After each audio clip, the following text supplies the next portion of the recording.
One of the most contested and important issues in philosophy of halakha is the relationship between halachic norms and moral dictates. It has been debated whether halakha is a closed and formalistic system in which moral considerations are not taken into account in halachic decision-making, or can halakha be viewed as recognizing an independent moral authority, and consequently, the posek is guided by his or her moral intuitions when he or she adjudicates halachic questions. Scholars such as David Hartman, Moshe Halbertal, and Avi Sagi argue for the latter. That is, they claim that although halakha is divine law, if one inspects the history of halakha, there are ample instances when moral considerations play a role in the shaping of halakha. One of the most prominent examples appears in Sefer Dvarim, chapter 21, regarding the laws of Ben Sorer or Morer, the wayward and defiant son. We read there that a child that does not heed his father or mother is stoned to death by the men of the town. This harsh punishment seems to us morally problematic on a number of levels. Firstly, what did the rebellious son do that warrants such an extreme punishment?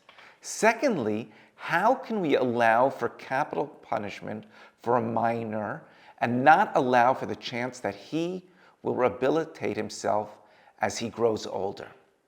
But the clash between our moral intuitions and the biblical law of rebellious son is not just a modern phenomenon.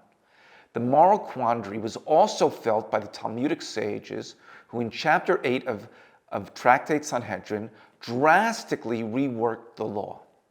They also seem to be bothered by various features of this law and as a result rendered it unenforceable. How did they do this? Firstly, through a series of highly creative interpretations of various terms in the biblical passage, they create a series of conditions that must take place in order that the son be executed or punished whatsoever. Firstly, they limit the time that he can be liable to a short period of time of 3 months between him being a minor and before he is considered an adult. Secondly, they further restrict the prohibition to a son who eats raw meat and drinks Italian wine. What is more, this meat and wine must be stolen from the parents, but not digested on their property. Thirdly, both parents must express their desire that the child be executed. But then the Talmud adds one last stipulation, which is the most restrictive, and I'm quoting now from the discussion in Sanhedrin. If his mother was not identical to his father in voice, appearance, and height, he does not become a stubborn and rebellious son. That is, the parents must look and sound exactly alike, which is patently impossible. What is more, the Talmudic sages were clearly aware of the fact they had essentially neutralized the biblical law. Consequently, they openly declare, and again I'm quoting, "There has never been a stubborn and rebellious son, and there never will be one in the future." End of quote. And the only reason that the law was included in the Bible, again I'm quoting, was so that you may expound and receive reward. This is all from Tosefta Sanhedrin, chapter 11.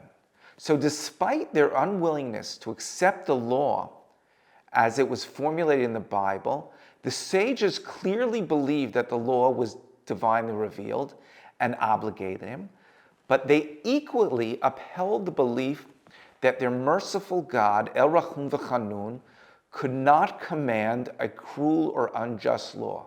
So their solution was to render the law obsolete and thereby reconcile their commitment to the authority of the law with their moral intuitions and sense of justice. Shavua Tov from Schechter.